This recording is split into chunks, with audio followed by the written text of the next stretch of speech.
Giwu spoke softly, explaining that the blackened trunk before them was sunwing wood. Though it resembled a tree long since burned to ash, it had in fact immolated itself with a divine flame sealed within. Only a powerful yin attribute treasure could suppress that flame for a short time, allowing him to break free. When Han Li asked about the soul-locking box, Gi Wu gave a bitter smile. The box had once been meant to imprison his soul, but over the years he had reshaped it into a shelter instead.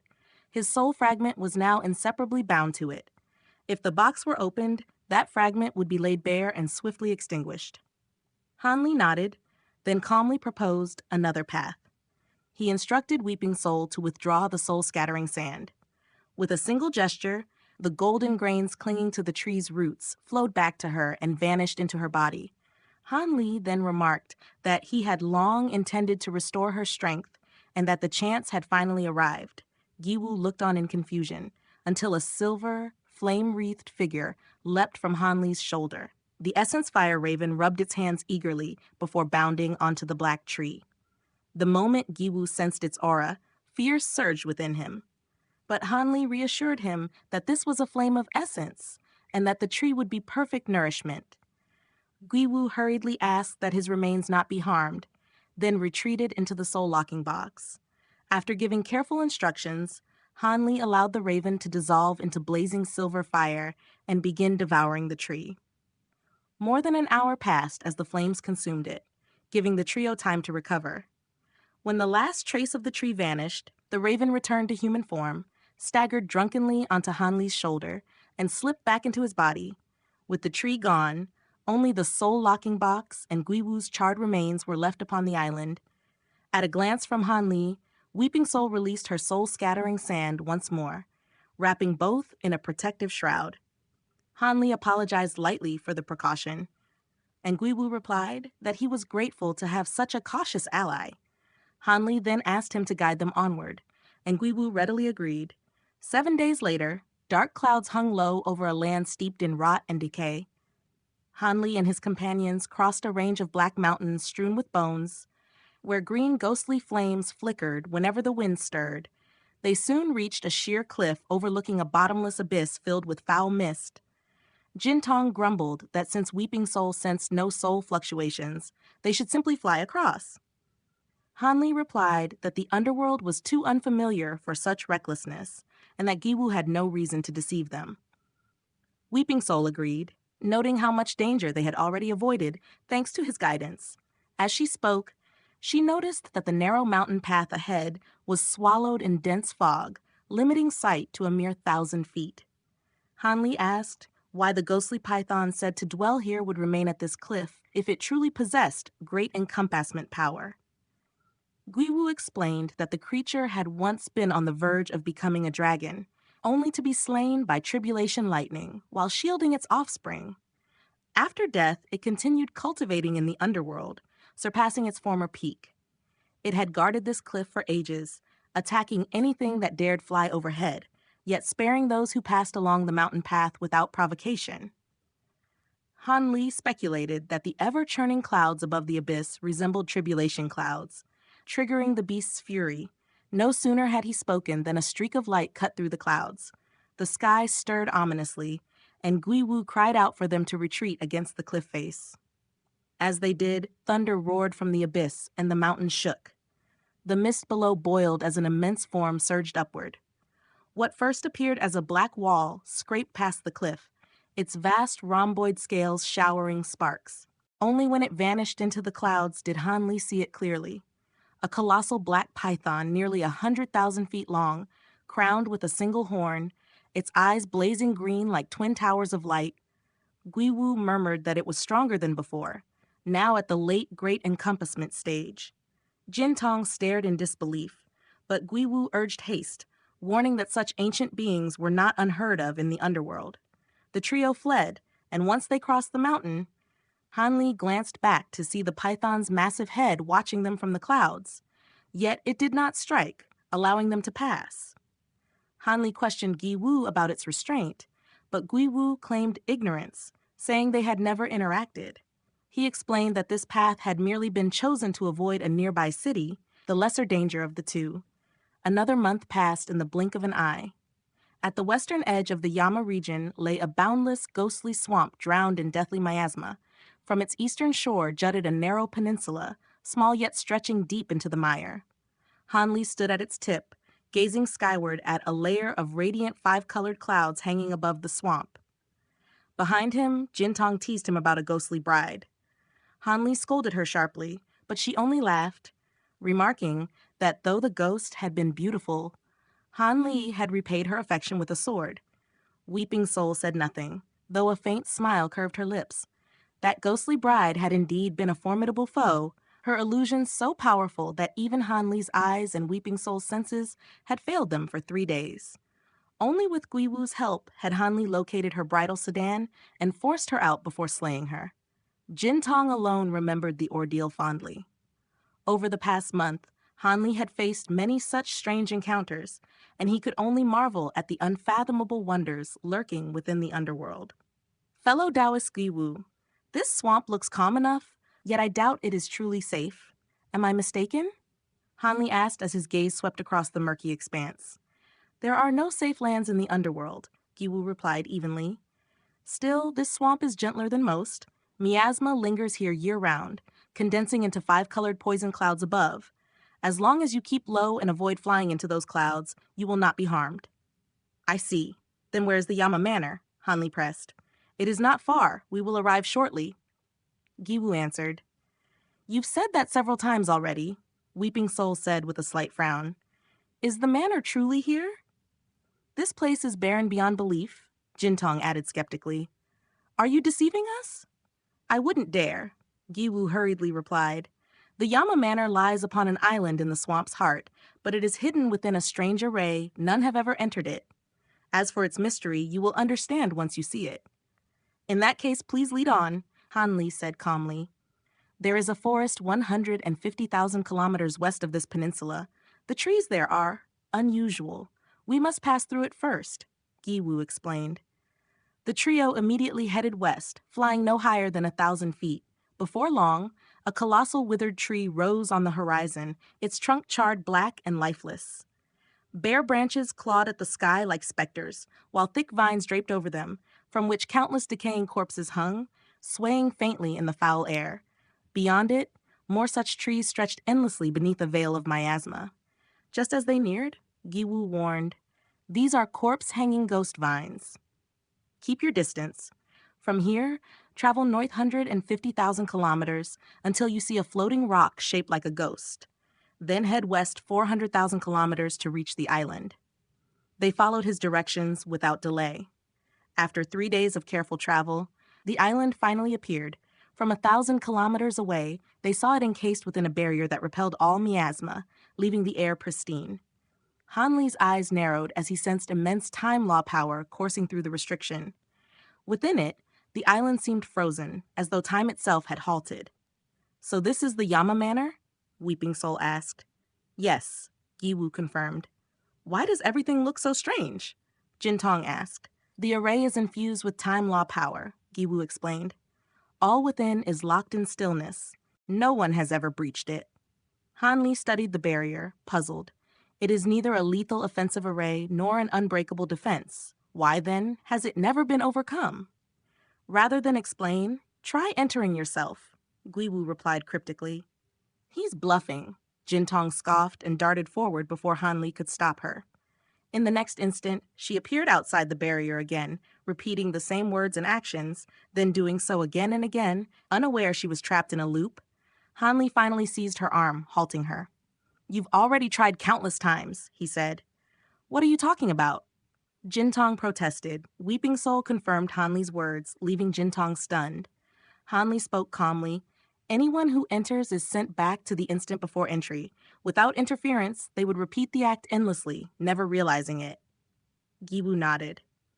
Worse still, after enough repetitions, the body will be eroded by time law power, its immortal energy feeding the array. Jintong flew into a rage, while Weeping Soul turned pale. Hanli merely grew more thoughtful. Do you know how to undo it? Hanli asked. If I did, the manor would already be mine, Giwu replied wryly. Still, a time array must be unraveled by time law power. Hanli nodded. Forming a seal, he began to chant as waves of time law surged forth. 5 manifestations of time treasures appeared, circling him as he activated the Great 5 Elemental Illusion mantra. With a sweep of his sleeve, the treasures struck the barrier from 5 directions, rippling its surface like disturbed water. Hanli gently tapped it with a finger. With a soft pop, the restriction collapsed. Miasma rushed inward, and ancient birds frozen midair finally moved again, only to perish moments later in the poisonous fog. Giwu stared in disbelief. Hanli said nothing as he stepped onto the island, Jintong and Weeping Soul following close behind. At once, Hanli sensed faint time law fluctuations from the island's center. Verdant greenery covered the land, untouched by paths. As they pushed through dense growth and climbed higher, the plants thinned, and at the summit, Hanli's gaze fell upon a weathered, crumbling stone plaque. The ancient plaque lay smothered beneath dark green moss, its surface so weathered that only a fragment of the character for Manor could still be discerned. Worse still, it had been shattered unevenly, leaving a fist-sized void in its center. "Over there, Uncle!" Jintong suddenly cried out. Hanli followed her pointing finger and soon found the other half of the plaque nearby. After sweeping away dirt and tangled weeds, the engraved characters for Yama were revealed. "So this must be the Yama Manor," Weeping Soul said thoughtfully. "There's no visible structure, which means it's hidden within a secret realm or sealed array." "It's right here," Hanli replied calmly. Jintong blinked in confusion. "He where?" A faint smile curved Hanli's lips. With a casual grasping motion, he released a streak of golden light that swept up the fallen fragment and set it neatly against the other half. The 2 pieces fused seamlessly, yet the hollow at the center remained. "Why's there a hole?" Jintong asked. "We're missing a key," Giwu said quietly. "Do you know what kind of key it is?" Hanli asked. Giwu shook his head. "The Yama Manor predates my knowledge. I don't even know who built it." Hanli frowned slightly. Patriarch Miro had told him only to come here, nothing of its location or the means to enter. He stepped closer, inspecting the plaque carefully, yet detected no obvious law fluctuations. His gaze lingered on the hole, and suddenly recognition struck him. The shape was all too familiar. His eyes lit up as he produced a golden inkstone, the very one Wu Yang had gifted him back in 9 Origin City. The moment it appeared, golden radiance surged forth, accompanied by powerful waves of earth law. Dense runes rippled across the plaque as if awakened, and a glowing vortex of light formed within the hollow, pulling greedily inward. Without resistance, the inkstone flew from Hanli's hand and embedded itself perfectly into the plaque, merging as one. A golden vortex blossomed across its surface. "That's it!" Jintong shouted, eyes sparkling. "Is this fate, or your design, Patriarch Miro?" Hanli wondered silently. "Uncle, what are you waiting for?" Jintong urged. Hanli steadied his thoughts, then turned to Jintong and Weeping Soul. "The island's restriction has been broken. Outsiders may arrive at any moment. You 2 stay here and keep watch." "You can rely on me, Master," Weeping Soul replied at once. Though curiosity tugged at her, Jintong nodded reluctantly. Hanli entrusted Giwu to Weeping Soul's care, then finally stepped into the golden vortex. The world spun violently. When his senses settled, he found himself standing upon a vast emerald plain stretching endlessly to the horizon. Distant mountains shimmered indistinctly far away. A towering date tree rose nearby, and beneath it stood a humble thatched hut, small yet exquisitely maintained. A familiar voice drifted out. "What are you staring at? I've been waiting a long time." A plump monk in red robes emerged, long earlobes hanging past his shoulders, a benevolent smile crinkling his eyes above a round belly. "Master!" Hanli cried out, then paused, realizing this was only a soul fragment. "You look disappointed," Patriarch Miro teased. "I hoped you were still alive," Hanli admitted with a sigh. Miro laughed warmly. "Seeing you makes the wait worthwhile. My remaining power won't last long now that the island's seal is gone. There's no time to waste. Show me your cultivation." Hanli nodded, activating his Great 5 Elemental Illusion mantra as his time-spirit domain expanded outward, covering nearly 10 kilometers. Miro smiled. "That's the limit of this space. The distant scenery is only illusion." Hanli was startled, yet focused as moon, mountains, rivers, and forests manifested within his domain. "Excellent," Miro praised. Once your 5 time treasures fully take form, your 5 elemental illusory world will reach terrifying heights. Hanli explained the delays caused by his wicked corpse soul. You've severed one, Miro observed, brows knitting slightly. Given your mastery of time, Guhuojin has surely noticed you. Hanli's heart trembled. I've long been on the immortal slaying list, but I don't know if the Time Dao ancestor has acted yet. Miro's tone grew solemn. I never sought the seat of Time Dao ancestor, yet Guhuojin still killed me. Your talent surpasses mine. There's no way you've escaped his gaze. Why refuse becoming a Dao ancestor? Hanli asked. Miro smiled faintly. To stand equal with the great Dao means to be bound to it. Dao ancestors are slowly assimilated by the Dao itself. Each use of their power hastens that end. Hanli inhaled sharply. So that's why they avoid battle. Indeed, Miro said. But they will strike to protect their status, and they know methods to delay their fate. There is no need for excessive worry, Master. The Reincarnation Palace has been stirring constantly of late, and even the Grey Realm has begun its invasion. With the entire true Immortal Realm plunged into chaos, the Heavenly Court surely won't be able to spare attention for me anytime soon. Hanli replied. Patriarch Miro shook his head gravely. Do not underestimate the Heavenly Court. The Grey Realm poses little threat in Guhuojin's eyes. Once he marks you as a danger, your current cultivation will not suffice to protect you. You must advance as quickly as possible. Only after reaching the late Great Encompassment stage will you be able to face the Heavenly Court on your own. Hanli hesitated. It has not been long since my first corpse soul severance.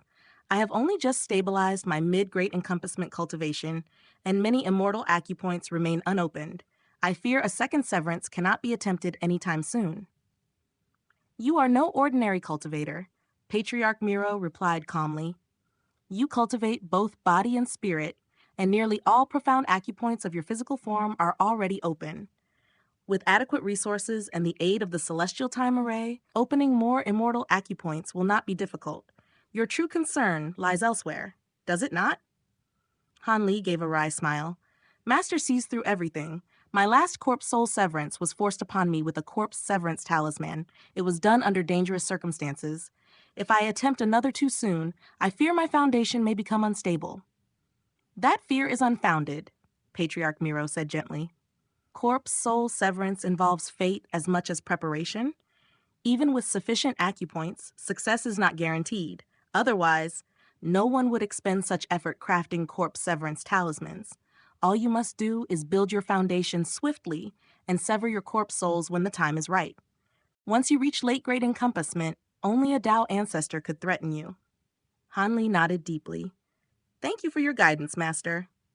Before that, Patriarch Miro continued, you must complete your 5 elemental illusory world and elevate your time-spirit domain to the oneness tier. Only then can it truly harmonize with the celestial time array. I still lack several treasures needed to manifest all 5 time law treasures. Hanli said with a slight frown. Patriarch Miro smiled.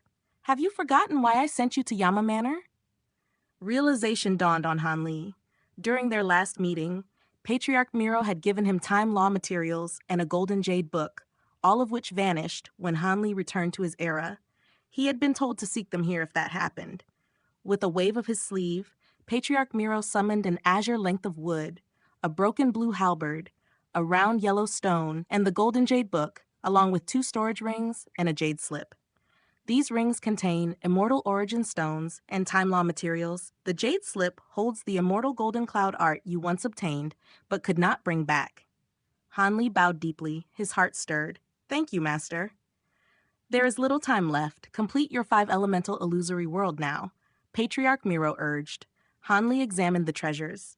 The azure wood, blue halberd, and yellow stone were high-grade time attribute immortal treasures, aligned with wood, water, and earth. The azure wood was no longer needed, but the halberd and stone could merge with his clear time vial and illusory dawn hourglass. After stowing the rest away, Hanli sat cross-legged beneath the date tree. At his command, the 5 elemental illusory world transformed. The forest condensed into a single twin-births tree. The moon reverted to the mantra-treasured axis. The stars converged into a golden torch, while the river of time and the mountain range remained. With a gesture, The halberd plunged into the river, and the stone sank into the mountains. Time law power surged violently as incantations flew from Hanli's hands. Golden light flooded the space, and Patriarch Miro watched proudly before retreating to his hut and forming seals of his own, releasing a gentle radiance that enveloped the area. Bathed in this glow, Hanli entered deep cultivation. The halberd dissolved into blue light, turning the river azure and rippling with vitality. The stone fused with the mountains, granting them substance. The moon, stars, and forests reformed, and a mighty pulse of time law power spread outward. The five-elemental illusory world was complete, and Hanli's spirit domain ascended to the oneness tier. Joy flashed across Hanli's face, but Patriarch Miro's voice echoed in his mind. I wish I could see how far you will go, but my time has run out. This is farewell. Accept my final gift. Do not waste it. Hanli looked over to see Patriarch Miro smiling gently as his form blurred, dissolving into golden motes drifting like dandelion seeds. Master! Hanli cried. The secret realm trembled as a vast, intricate celestial time array rose and activated. It fused with Hanli's oneness tier spirit domain, forming a space of extreme temporal acceleration. Hanli immediately circulated the great five-elemental illusion mantra. A torrent of golden light descended, pouring overwhelming time law power into his body. Hanli roared as light burst from every orifice, immortal acupoints opening in rapid succession. The pain was indescribable, far beyond what even a late great encompassment cultivator could endure. But supported by Patriarch Miro's remaining power and his own formidable physique, Hanli clung to consciousness as agony tore through him. Golden radiance erupted from Hanli's body, instantly reducing his robes to nothing.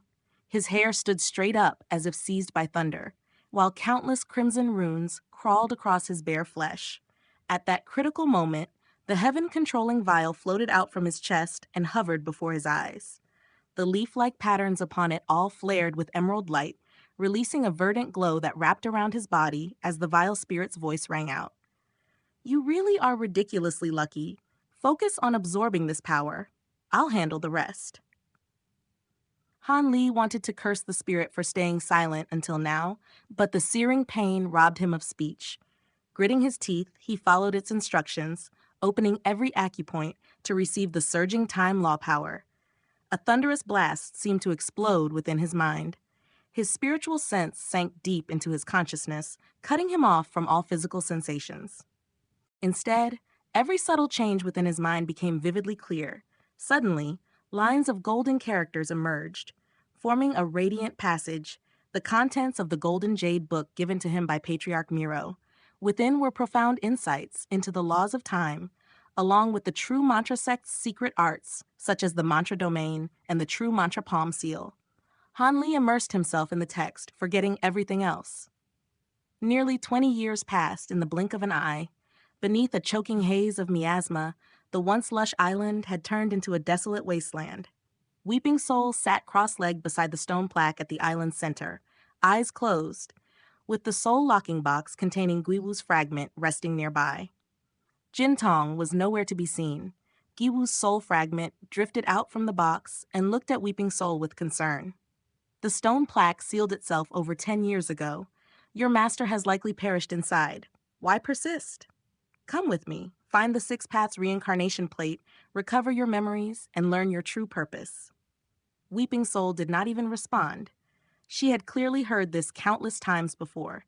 Suddenly, a pillar of golden light slammed down from the heavens nearby, its shockwaves nearly scattering Guiwu's soul fragment.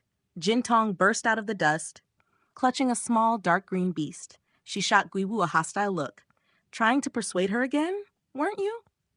He says the same thing every time, Weeping Soul said with a faint smile, opening her eyes. It's getting rather dull. Your bond with him is long severed. Why are you both still so certain he'll return? Guiwu cried in despair. Because he always does, Jintong replied without hesitation. Master will return, Weeping Soul echoed softly, closing her eyes once more. Jintong glared threateningly at Guiwu before sitting down to play with the captured beast.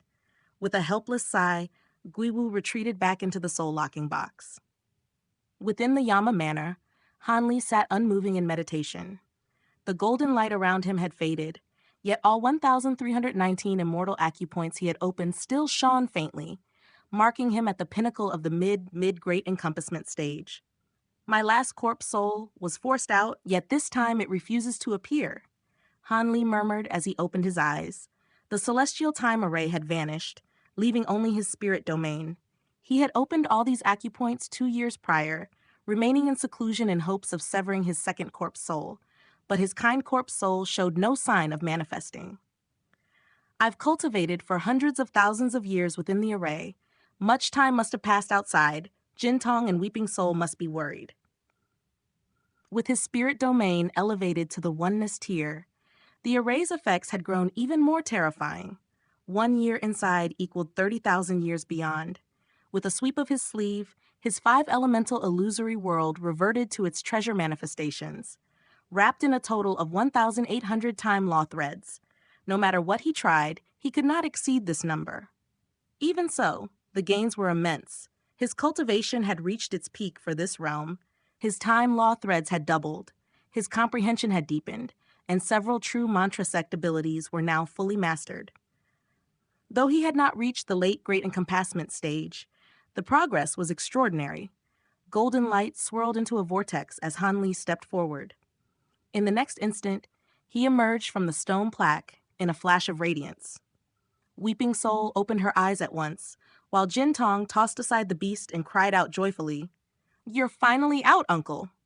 Giwu emerged as well, surprise flickering in his gaze. "Congratulations on your remarkable progress, fellow Taoist Han." "Weren't you just saying he was dead?" Jintong sneered. "You must have misheard," Giwu replied calmly. "Sorry to keep you waiting," Hanli said. Giwu nodded. "I've upheld my end. Now it's time for you to take me to the Six Paths reincarnation plate."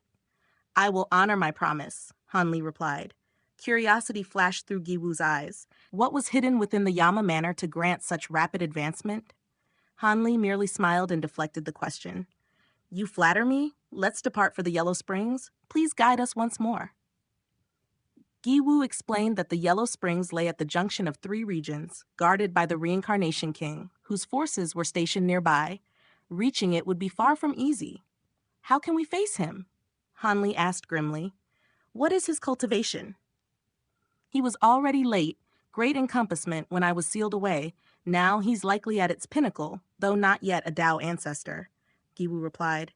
"If that's the case, you're sending us to our deaths," Weeping Soul said coldly. "There's no need for alarm," Giwu said. "A six-paths gale periodically erupts there, something even Tao ancestors fear. When it comes, the Yellow Springs are evacuated. That's our chance." "And how do we survive such a gale?" Hanli pressed.